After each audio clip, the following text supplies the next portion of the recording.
আজি 10মান শ্ৰেণীৰ বিদায়ী সভাৰ সভাপতি মহোদয়, প্ৰমুখ্যে মোৰ ডাঙৰ ককায়েক বুলিয়েই মই ক'ম, যিহেতু মোৰ পৰিয়ালৰ লগত আগৰ পৰাই জড়িত আছিল যদিও এতিয়াও বহুত ক্ষেত্ৰত জড়িত হৈ আছে। গণকান্ত বৰা ছাৰ এজন সাহিত্যিক, সাংবাদিক,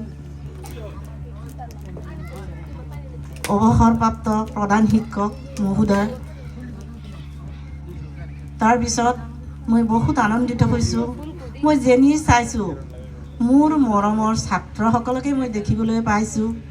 বহুতেই প্ৰধান শিক্ষকৰ স্থান অলংকৃত কৰিছে, বহুতেই শিক্ষক হিচাপে কৰ্মৰত অৱস্থাত আছে। তাৰপিছত মই আজি অৱশ্যে কালি মই গম পাইছিলোঁ, মোৰেই মৰমৰ ছাত্ৰ গুলজাৰ হুছেইনে মোক এখন চিঠি দিছিল বিদায় সভাত উপস্থিত থাকিবৰ কাৰণে। তাৰপিছত মোৰ মনটো বহুত ভাল লগা নাছিল, যিহেতু আগতে ছাৰ যেতিয়া আছিল তেতিয়া মোক যিকোনো মিটিঙতে লগ ধৰিছিল, যদিও মই বহুত মিটিঙত যাব পৰা নাছিলোঁ, যিহেতু ঘৰুৱা বেছিখিনি মই দায়িত্ব পালন কৰিব লগা হৈছিল। আজি মই বহুত অন্তৰাঘাত লৈ তথাপিও আহিছোঁ, যিহেতু ছাৰ নাই। গতিকে মই তাকেই মানে মনত পৰি আছে যদিও, লগতে আওবকৰ মোৰ সৰু ভায়েক হিচাপে ছাৰৰ লগত প্ৰায়ে মোৰ তাত গৈছিল। গতিকে দুইজন মানুহেই অকালতে এই পৃথিৱীৰ পৰা নিষ্ঠুৰ নিয়তিয়ে কাঢ়ি লৈ গ'ল। গতিকে তেওঁলোকৰ দুইজনৰ আত্মাৰ যাতে জান্নাতুল ফিৰদৌছ লাভ কৰে, তাৰ কাৰণে মই আল্লাহ বা ভগৱানৰ ওচৰত মই প্ৰাৰ্থনা জনাওঁ। এতিয়াই বুলি নহওক, মই 5 ওয়াক্ত নামাজতেও জনাই থাকোঁ। আচ্ছা, যিয়েই নহওক, আজি 10মান শ্ৰেণীৰ বিদায়ী ছাত্ৰ ছাত্ৰীসকল, তোমালোকে ইয়াত পঢ়ি পেলাই তোমালোকে উচ্চ শিক্ষা ল'বৰ কাৰণে তোমালোকে আগবাঢ়িছা আৰু তোমালোকে এইখন বিদ্যালয়ৰ পৰা তোমালোকে যাব ওলাইছা। তোমালোকৰ আশীৰ্বাদ বিচাৰিছা। মই যিমান দূৰ পাৰোঁ তোমালোকক ক'ম। আৰু ইয়াত মই দেখিছোঁ আমাৰ গণকান্ত বৰা ছাৰে আৰু মোৰ প্ৰিয় ছাত্ৰ এই স্কুলৰ প্ৰধান শিক্ষক গুলজাৰ হুছেইনে তোমালোকক যিখিনি বহুমূলীয়া বাক্য প্ৰদান কৰিছে, মোৰ ছাত্ৰজনে ইমানকৈও এনেকুৱা ধুনীয়া বাক্য প্ৰকাশ কৰিছে, যিটো নেকি ময়ো ক'বলৈ অলপ দ্বিধাবোধ কৰিম, যিটো সঁচা কথা। গতিকে আৰু ইয়াত মঞ্চত উপবিষ্ট এই স্কুলৰে শিক্ষাগুৰুসকল আৰু মৰমৰ ছাত্ৰ ছাত্ৰীসকল, আজি তোমালোকৰ পৰীক্ষাৰ সময় নিশ্চয় ওচৰত, বেছি সময় নাই। গতিকে এইখিনি সময়ত তোমালোকে গোটেই বছৰটো তোমালোকক ছাৰ বাইদেউসকলে প্ৰতিটো ক্লাছতে ধুনীয়াকৈ তোমালোকক প্ৰতিটো বিষয়ত যিদৰে শিক্ষা দান কৰিছে, নিয়ম নীতি শিকাইছে, সেইমতে তোমালোকে আগবাঢ়ি যাবা। আৰু পঢ়া শুনা আগতে যি কৰিছা, নতুনকৈ তোমালোকে আৰু নতুন পাঠ ধৰাৰ কোনো সময় নাই। গতিকে যিখিনি শিকিছা সেইখিনি তোমালোকে মুখস্থ কৰাতকৈ এটা কথা আছে, তোমালোকে বেছি লিখিবা। 3বাৰ পঢ়িলে যিখিনি তোমালোকৰ মনত থাকিব, এবাৰ কলমেৰে লিখিলে তাতকৈ বেছি মনত থাকিব। গতিকে তোমালোকে এতিয়া যিখিনি সময় আছে তোমালোকে সময় মিলাই ল'বা আৰু তোমালোকে লিখা অভ্যাসটো কৰিবা। আৰু তোমালোকে স্বাস্থ্যৰ প্ৰতি মনোযোগ দিবা, কাৰণ স্বাস্থ্য যদি ভাল নাথাকে তেতিয়াহ'লে তোমালোকে ৰিজাল্ট ভাল কৰিব নোৱাৰিবা। কিয়? তোমালোকে ইমান দিন পঢ়িছা। এতিয়া যদি তোমালোকে এইটো কথা ভাবা যে মই গোটেই ৰাতি পঢ়িম, কিন্তু নহ'ব। তোমালোকৰ টোপনিৰ প্ৰয়োজন আছে। যিকোনো বিষয়ত তোমালোকে 3 ঘণ্টা এটা মনোযোগ দিবা। দিয়াৰ পিছত অলপ সময় তোমালোকৰ যিহেতু আমাৰ মনোবিজ্ঞান ফালৰ পৰা থাকিব আৰু কণ্টিনিউ যদি তোমালোকে এইটো ভাবা এতিয়া পৰীক্ষা আহিছে বুলি যে মই গোটেই দিনে ৰাতিয়ে পঢ়িম, তেতিয়া তোমালোকে হাবাথুৰি খাব লাগিব। পৰীক্ষা হলত গৈ তোমালোকে নাৰ্ভাছ হৈ যাবা, কিছুমান বস্তু পাহৰি যোৱা হয়। সেইকাৰণে তোমালোকে 3 ঘণ্টাৰ ওপৰত মনোযোগ নিদিবা। 3 ঘণ্টা দি অলপ সময় ৰেষ্ট ল'বা, জিৰণি ল'বা। তাৰপিছত আকৌ তোমালোকে 3 ঘণ্টা পঢ়িবৰ কাৰণে লোৱা। আৰু কোনটো বিষয় তোমালোকে কেনেকৈ পঢ়িবা, এতিয়াতো আগৰ পৰাই নিয়ম নীতি শিকি আহিছা বা ৰুটিন মতে শিকিছা, সেইমতেই কৰিবা। যেতিয়া তোমালোকৰ বেছি আমনি লাগে বা টোপনি অহাৰ ভাৱ হয়, তেতিয়াই তোমালোকে এটা কাম কৰিবা, অংক ছাবজেক্টটো ওলাই ল'বা। আৰু ৰাতিপুৱা কিন্তু তোমালোকে বিশেষকৈ সোনকালে শুবা আৰু সোনকালে উঠিবা। পৰীক্ষা আহিছে বুলি তোমালোকে 1 বজাই নিদিবা, মেক্সিমাম 11টালৈকে পঢ়িবা, কিন্তু তোমালোকে ৰাতিপুৱা খুব সোনকালে উঠিবা। সোনকালৰ যিটো সময় নীৰৱতা, এই সময়ৰ মাজত তোমালোকে যিখিনি পঢ়িবা সেইখিনি তোমালোকৰ ব্ৰেইনত সাঁচ হৈ বহি থাকিব।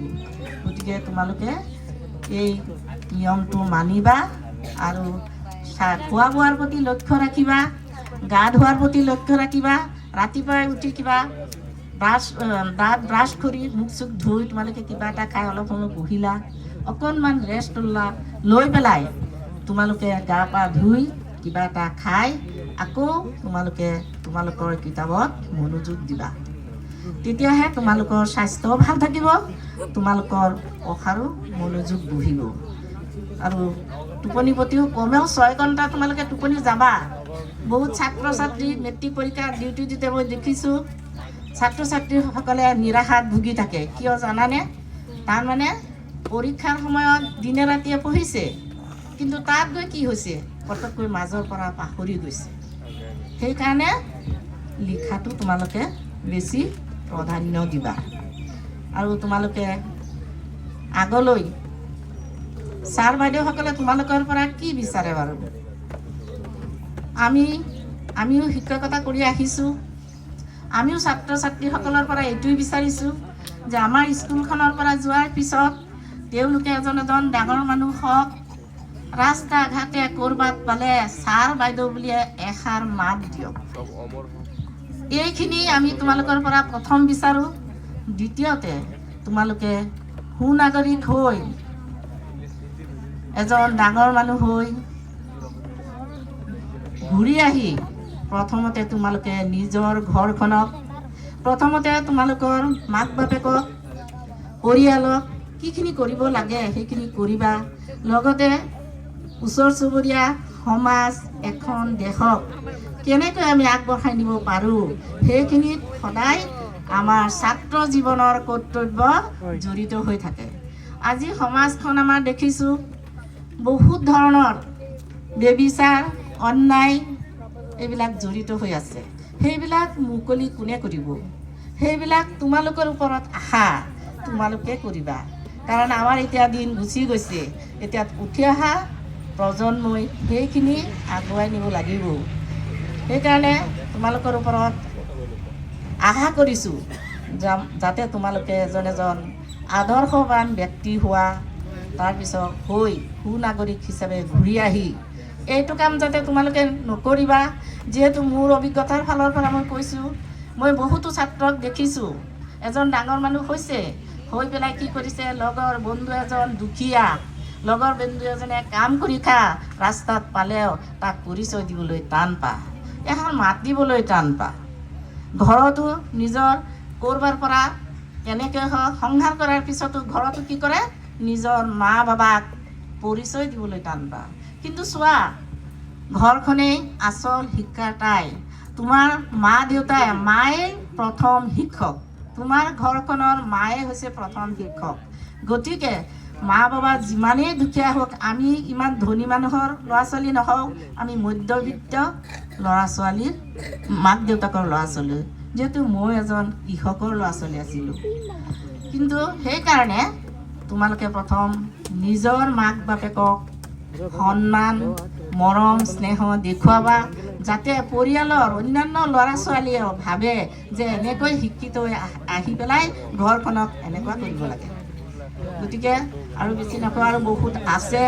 আৰু উঠি অহা মোৰ মৰমৰ ল'ৰা ছোৱালী আৰু ছাত্ৰ ছাত্ৰীসকলক ক'ব বিচাৰিছোঁ, তোমালোক ক্লাছ 9ৰ পৰা যিমান তললৈ আছা, তোমালোকে এটা কাম কৰিবা। তোমালোকে গোটেই বছৰ ইমান কষ্ট কৰিব নালাগে।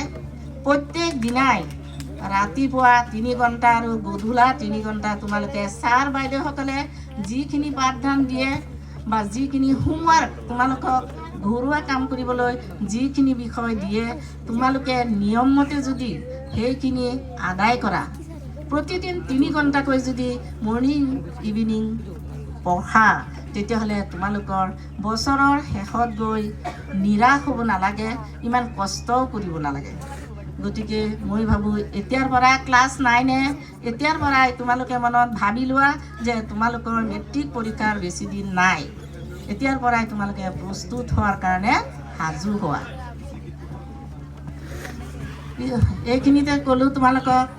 আমাৰ ছাৰ বাইদেউসকলে আৰু ক'বলৈ আছে, আৰু যিখিনি শুনিছা ছাৰসকলৰ পৰা সেইখিনি তোমালোকে হাড়ে হিমজে মনত ৰাখিবা আৰু সেইখিনি পালন কৰিবৰ কাৰণে চেষ্টা কৰিবা। তেতিয়াই তোমালোকে এজন সুনাগৰিক হ'বলৈ পাৰিবা। আৰু শেষতে তোমালোকে এই স্কুলখনৰ সুনাম যাতে কঢ়িয়াই আনা।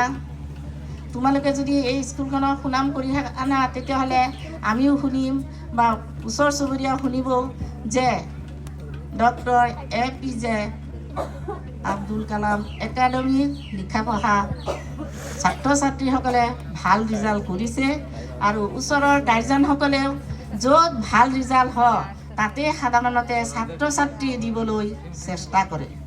গতিকে তোমালোকে সুনাম অৰ্জন কৰিবা, মই এইটো আশা ৰাখিলোঁ।